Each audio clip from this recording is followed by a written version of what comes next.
One day we went into this little restaurant called the Buttercup Bakery on College and Alcatraz. We were just talking to them and they said, "Hey, want to work?" And I said, "Yeah."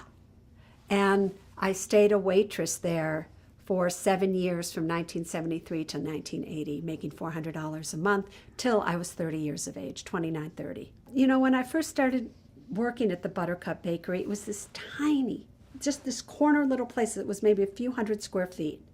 Then we were doing really good, and all of a sudden we expanded to the store next door. And now we sat 105 people, and then expanded next door. And before you knew it, they owned half the block. A lot of it on the ideas that I came up with. I would say, "Why don't you do this? Why don't you do that?" And they would. And they were expanding, and my salary was still the same. So I thought, oh, I could do that. I can open my own restaurant. And I went to work the next morning, and a man I had been waiting on for 7 years, Fred Hasbrook, who every single day I made a jack cheese and ham omelet for, came in, and I didn't look happy. And he said, "What's wrong, Sunshine?" And I told him the story. He sat down with all the other gentlemen I had been waiting on all those years. And before he left, he came up to the counter with all this stuff in his hands, paper and all kinds of things. And he put it on the counter and he said, "Look at it."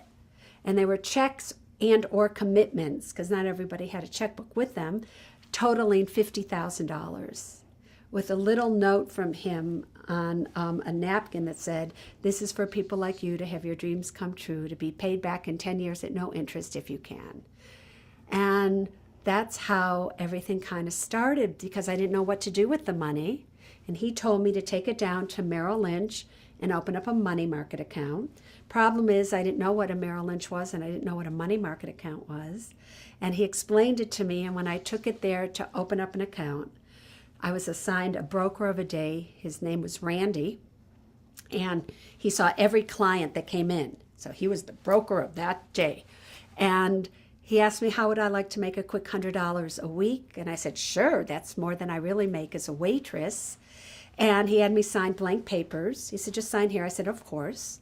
I didn't think twice about it. And when I left, he filled out the paperwork to make it look like I was a very sophisticated investor. So this isn't a story really about Merrill Lynch. This is a story about a crook who worked for Merrill Lynch. And he then started to trade the options market with my money. And within 3 months, all $50,000 was lost. Now, I didn't know what to do, but I thought I could be a broker. They just make you broker. Because even though Fred said I didn't have to pay him back, of course I did. These people didn't have money. They were Fred sold little tape recorders for a living. You know, he only gave me $2,000, but when I say only $2,000, that probably was every penny he had to his name. So I thought, oh, I can be a broker. I can do that.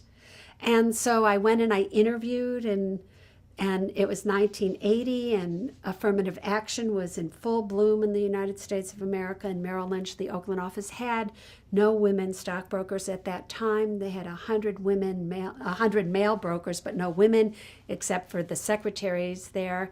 And they ended up hiring me to fill their women's quota. That's my opinion. And I drove my 1967 Volvo station wagon every day into Merrill Lynch. I ate at Taco Bell every day for 2 years, while all these other brokers went out to very fancy places.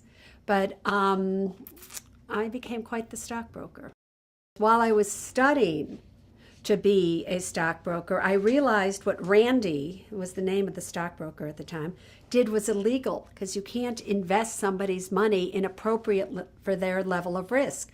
So I went into the manager's office. His name was Peter Sansevero, by the way. I love telling his name. It should be archived forever. We should all thank him on some level. And I went in there. I said, Peter, you have a crook working for you. And he said, Susie, that crook makes us a lot of money. You go and sit down and don't say a word. So I went and sat in my little cubicle as I looked at Randy in his big office. And I thought, you know what? It's easy not to say anything, but it's not right. Because what if it was my mom's money or my grandma's money or somebody I didn't even know money, and then they lost all this money and they didn't have time to make it back? So there was a person who worked there who was very fond of me and said to me that they thought I should sue Merrill Lynch, and gave me the name, essentially, of the lawyer who had always won against Merrill Lynch, and said, call. And I called him up, the lawyer, and he took it on contingency, and I ended up suing Merrill Lynch while I worked for them, because they were going to fire me in another 2 or 3 months anyway, and I could tell, because Peter did not like me. He didn't like me at all, and he did not like that he couldn't do with me what he did with many of the other women and people there.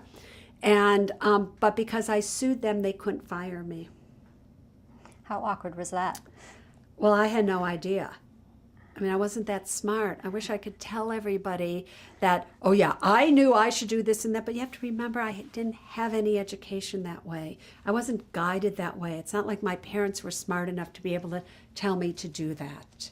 So it was interesting that I just did it. And I just followed my gut. And before you knew it, Peter was gone, a new manager was in, they gave me all the money back plus 18% interest, which is what interest rates were back then, and I was able to pay everybody back plus interest. And then after 2 years, I was their number 6 producing broker.